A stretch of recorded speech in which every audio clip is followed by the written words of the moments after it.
अनाव्या भक्ति चैनल जो रंग दे आपको भक्ति के रंग में।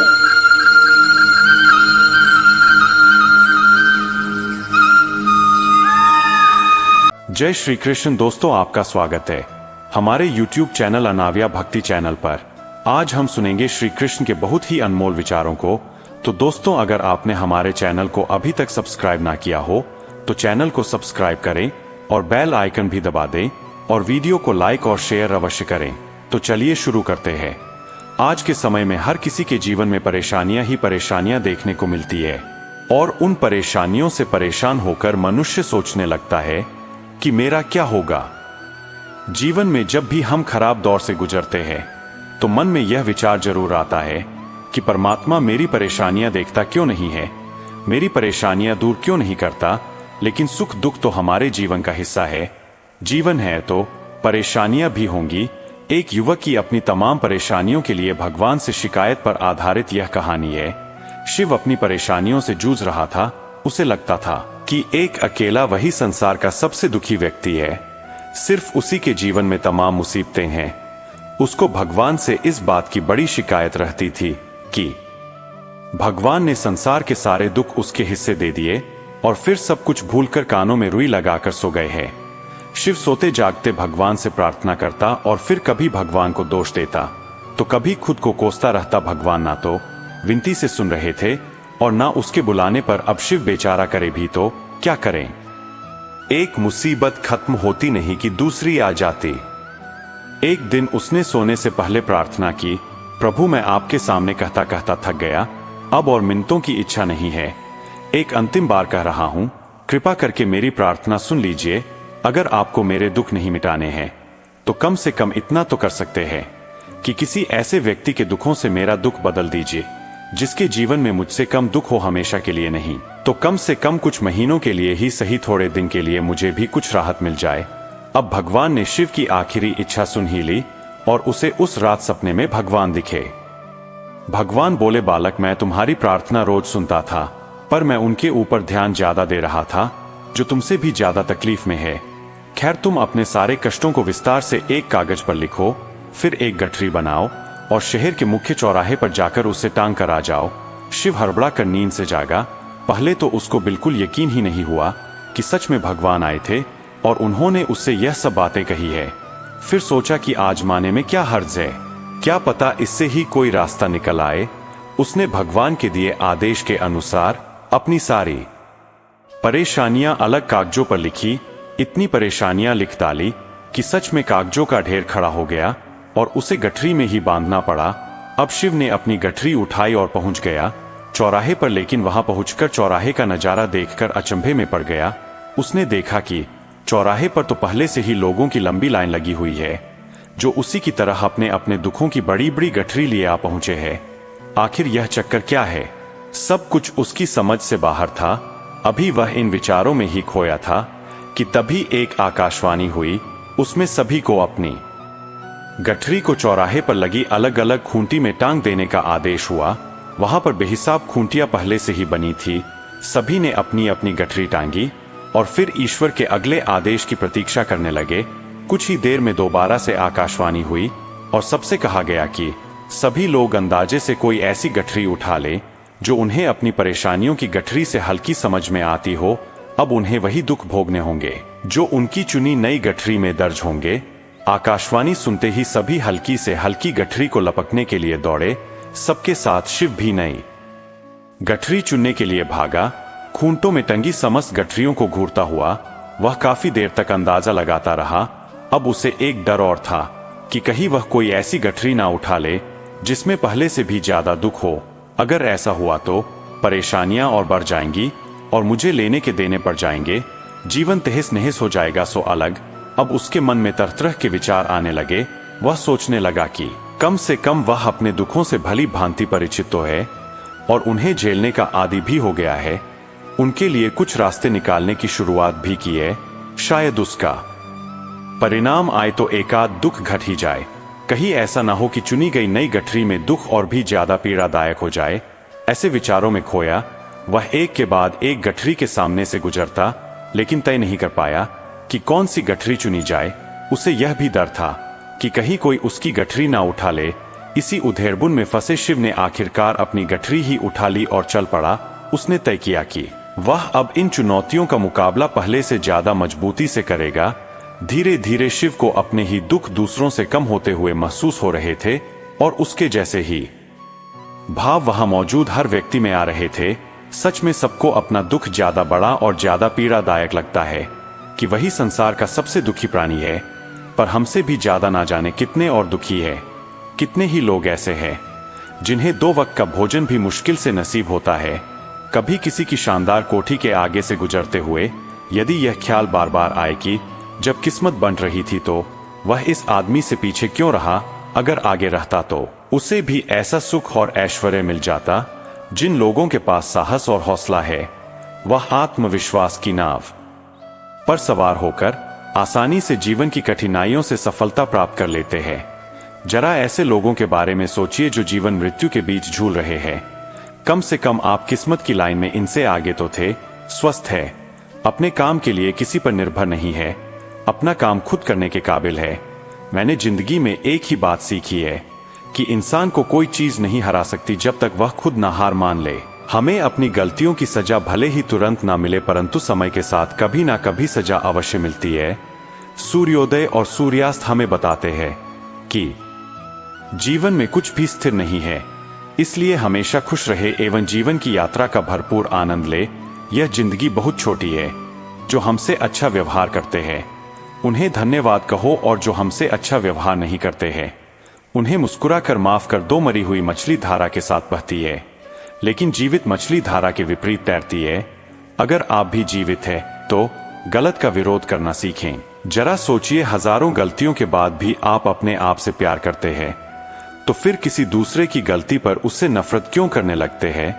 राजा जनक की बेटी और राजा दशरथ की पुत्र वधु सीता अलौकिक विवाह हुआ, परंतु मिला वनवास, फिर वनवास में भी अपहरण, फिर अग्नि परीक्षा, अंत में भी गर्भवती सीता को देखना पड़ा परिवार वियोग। यही तो है जिंदगी। पृथ्वी पर राज करने वाले पिता और ससुर चाहकर भी, साधन देकर भी सीता को सुख नहीं दे पाए।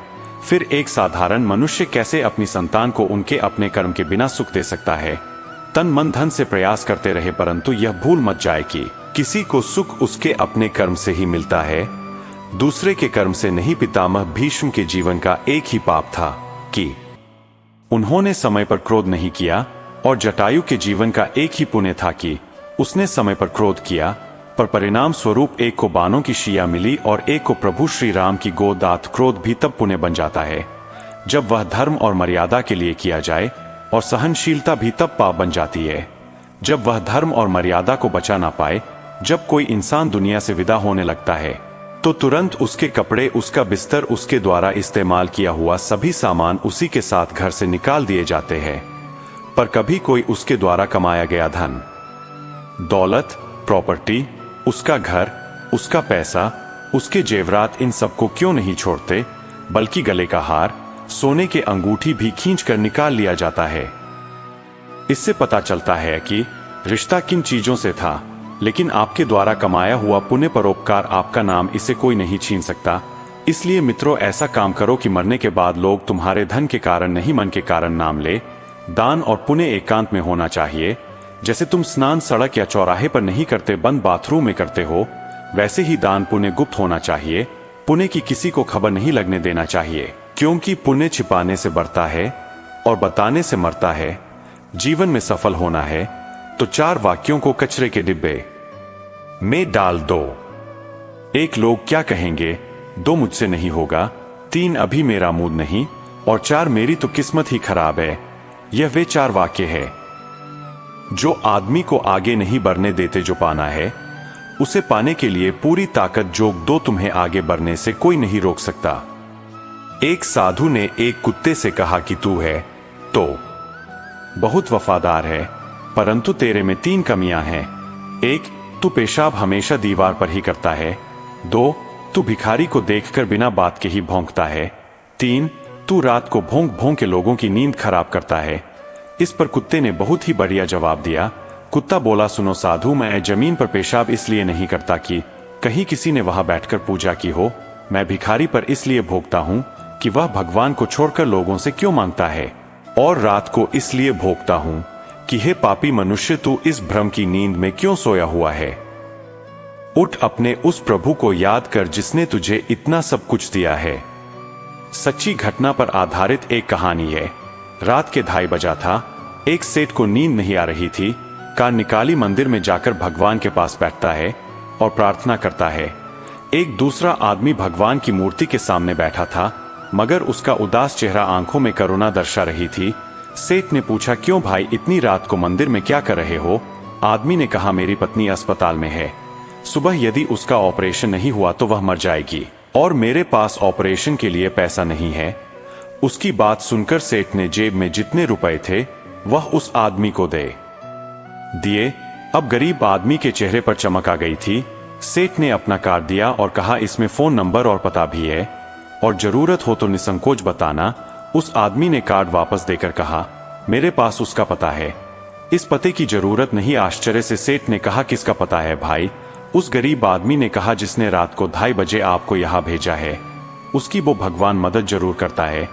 अर्जुन श्री कृष्ण से बोले, केशव, जब मृत्यु सभी की होनी है तो हम सत्संग, भजन, सेवा, सिमरन क्यों करें? जो इंसान मौज मस्ती करता है, मृत्यु तो उसकी भी होगी। श्री कृष्ण जी ने अर्जुन से कहा, हे पार्थ, बिल्ली जब चूहे को पकड़ती है तो दांतों से पकड़कर उसे मारकर खा जाती है, लेकिन उन्हीं दांतों से जब अपने बच्चे को पकड़ती है तो उसे मारती नहीं, बहुत ही नाजुक तरीके से एक जगह से दूसरी जगह पहुंचा देती है। दांत भी वही है, मुंह भी वही है, पर परिणाम अलग अलग। ठीक उसी प्रकार मृत्यु भी सभी की होगी। प्रभु के धाम में मनुष्य के 3 मित्र है। सच्चा कौन है, हम आपको बताते हैं। एक व्यक्ति के 3 साथी थे। जब वह मरने लगा तो अपने मित्रों को पास बुलाकर बोला, अब मेरा अंतिम समय आ गया है। तुम लोगों ने आजीवन मेरा साथ दिया है, मृत्यु के बाद भी क्या तुम लोग मेरा साथ दोगे? पहला मित्र बोला, मैंने जीवन भर तुम्हारा साथ निभाया, लेकिन अब मैं बेबस हूं, अब मैं तुम्हारी कोई मदद नहीं कर सकता। दूसरा मित्र बोला, मैं मृत्यु को नहीं रोक सकता, मैंने आजीवन तुम्हारा हर स्थिति में साथ दिया है। मैं यह सुनिश्चित करूंगा कि मृत्यु के बाद तुम्हारा अंतिम संस्कार सही से हो। तीसरा मित्र बोला, मित्र तुम चिंता मत करो, मैं मृत्यु के बाद भी तुम्हारा साथ दूंगा, तुम जहां भी जाओगे मैं तुम्हारे साथ साथ रहूंगा। वे तीनों मित्र थे, धन, परिवार और कर्म। दोस्तों, जीवन भर हमने कितना भी धन कमाया हो वह सब तो यही रह जाएगा और ना ही कोई परिवार साथ जाएगा। साथ रहेगा तो बस कर्म। इसलिए जीवन में अच्छे कर्म करें, यही हमारे जीवन का सार है। एक बार की बात है, जंगल में भगवान महावीर को अकेले चिंतन में लीन पाकर एक दुष्ट व्यक्ति उन्हें तकलीफ देने लगा, लेकिन महावीर शांत रहे, इससे उसकी हरकतें बढ़ती गई। महावीर ने ना तो कुछ किया और ना ही उस व्यक्ति को रोकने की कोशिश की। वह तो जीव मात्र के प्रति प्रेम एवं करुणा से पले हुए थे। उनका मूल मंत्र ही यह था, प्रेम करो, प्रेम में ही परम छिपा हुआ है। यह सबसे कहा करते थे, यदि कोई तुम्हारा अहित करे तो भी उससे प्रेम करो। वह दुष्ट व्यक्ति भी उनके इन्हीं उपदेशों के चलते उन्हें तकलीफ दे रहा था। वह देखना चाहता था कि कष्ट देने वाले व्यक्ति से वे कैसे और कब तक प्रेम कर सकते हैं। महावीर उसकी हरकतों से प्रभावित बैठे रहे। दुष्ट ने जब देखा कि उनके ऊपर कोई प्रभाव नहीं पड़ रहा है तो एक लकड़ी का टुकड़ा उनके कान में डालकर खर्च दिया। कानों से खून बहने लगा। महावीर ने फिर भी कुछ नहीं कहा तो उसने दूसरे कान में भी वैसा ही किया। अब महावीर को हो रही तकलीफ का अंदाजा लगाया जा सकता था। दुष्ट ने देखा कि महावीर की आंखों से आंसू निकलने लगे। यह देख वह बोला, मैंने तुम्हें बहुत कष्ट दिए हैं, तुम्हें पीड़ा हो रही है, पर तुमने मुझे रोका क्यों नहीं? महावीर बोले, पीड़ा मेरे तन को नहीं मन को हो रही है। दुष्ट व्यक्ति ने कहा, लेकिन घायल तो तुम्हारा तन हुआ है। महावीर ने कहा, तन के विषय में मुझे नहीं मालूम, तुम्हें जो अच्छा लगा वही किया, परंतु तुमने जो कर्म किए हैं उसके लिए तुम्हें कितना कष्ट भोगना पड़ेगा, यही सोचकर मैं दुखी हो रहा हूं। मेरी चिंता मेरा तन नहीं बल्कि तुम्हें मिलने काला कष्ट है, मैं उसके बारे में सोचकर ही बेचैन हूं। यह सुनकर दुष्ट उनके चरणों में गिर पड़ा। कितने लोग आपको जानते हैं? यह मायने नहीं रखता किस वजह से आपको जानते हैं, यह मायने रखता है जिस तरह से एक कीड़ा कपड़े को कुतर कर नष्ट कर देता है, उसी तरह ईर्ष्या भी मनुष्य को अंदर से कुतर कर नष्ट कर देती है। परवाह ना करो चाहे सारा जमाना खिलाफ हो, चलो उस रास्ते पर जो सच्चा और साफ हो। विश्वास है तो बिना बोले शब्द समझ आते हैं और अविश्वास होने पर शब्द भी गलत समझ में आते हैं। मन का झुकना भी बहुत जरूरी है। सिर्फ सर झुकाने से भगवान नहीं मिलते। धुंध होगी, कोहरा भी छाएगा, सूरज को फिर भी कोई रोक ना पाएगा। मेंढक को चाहे सोने की ईंट पर भी बैठा दो, वह छलांग नाले में ही लगाएगा। कुछ लोग भी वैसे ही है। हमें जिंदगी में वह नहीं मिलता जो हमें चाहिए, हमें जिंदगी में वह मिलता है जिसके हम लायक होते हैं, जिस इंसान को सच बोलने की आदत होती है। लोग सबसे ज्यादा गलत उसी को ही समझते हैं। शौक उनके अक्सर कम हो जाते हैं जो कम उम्र में ही जिम्मेदार हो जाते। रिश्ते चाहे कितने ही बुरे हो, उन्हें तोड़ना मत, क्योंकि पानी चाहे कितना भी गंदा हो, अगर प्यास नहीं बुझा सकता तो आग तो बुझा ही सकता है। एक छोटी सी चींटी आपके पैर को काट सकती है, पर आप उसके पैर को नहीं काट सकते। इसीलिए जीवन में किसी को छोटा ना समझे, क्योंकि वह कर सकता जो आप नहीं कर पाए। जब कुछ सेकंड की मुस्कुराहट से तस्वीर अच्छी आ सकती है, तो हमेशा मुस्कुरा के जीने से जिंदगी अच्छी क्यों नहीं हो सकती। वृक्ष के नीचे पानी डालने से सबसे ऊंचे पत्ते पर भी पानी पहुंच जाता है। उसी प्रकार प्रेम पूर्वक किए गए कर्म पर परमात्मा तक पहुंच जाते हैं।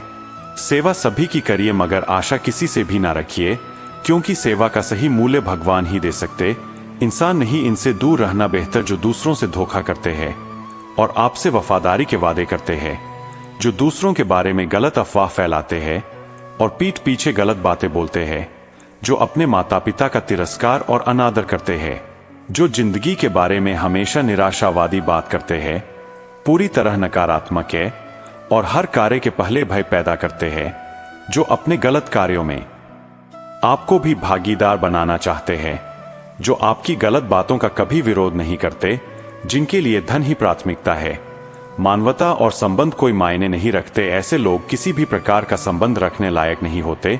यदि आप संत हैं तो ऐसे लोगों को बदलने का प्रयास कर सकते हैं, परंतु यदि आप सामाजिक प्राणी हैं तो ऐसे लोगों से दूरी बनाना ही बेहतर होगा। यह कलयुग है, कोई भी चीज नामुमकिन नहीं। इसमें कली, फल, फूल, पेड़ पौधे सब माली बेच देता है। धन से बेशक गरीब रहो, पर दिल से नहीं रहना।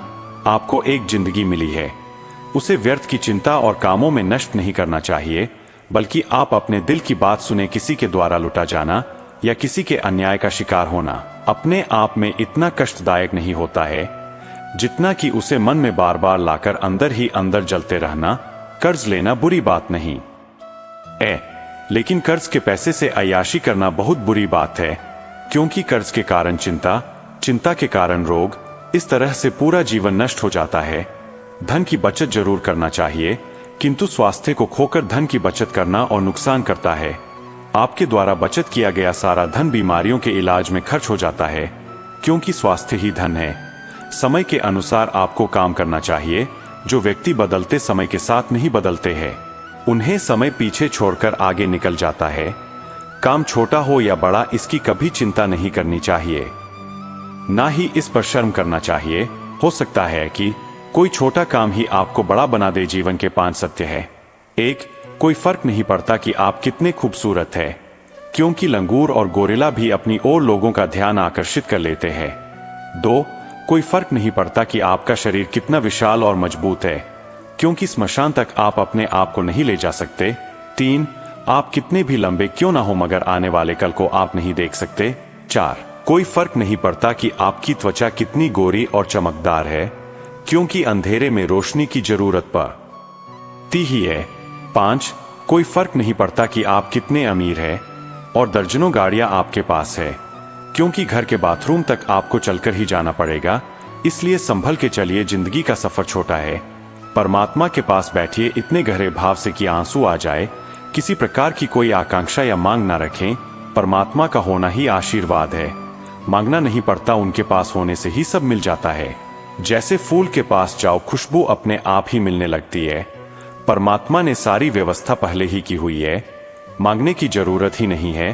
बस उनके पास जाना है, उनकी शरणागति स्वीकार कर लेना, उनके बताए मार्ग पर चलना हमारा कर्तव्य। बस इतना ही है, बाकी सब कुछ स्वयं ही हो जाता है। तो दोस्तों, आपको हमारा वीडियो कैसा लगा? अगर आपको हमारा वीडियो पसंद आया हो तो चैनल को सब्सक्राइब करें और बेल आइकन भी दबा दें, और वीडियो को शेयर और लाइक भी करें। साथ ही कमेंट में जय श्री कृष्णा अवश्य लिखें।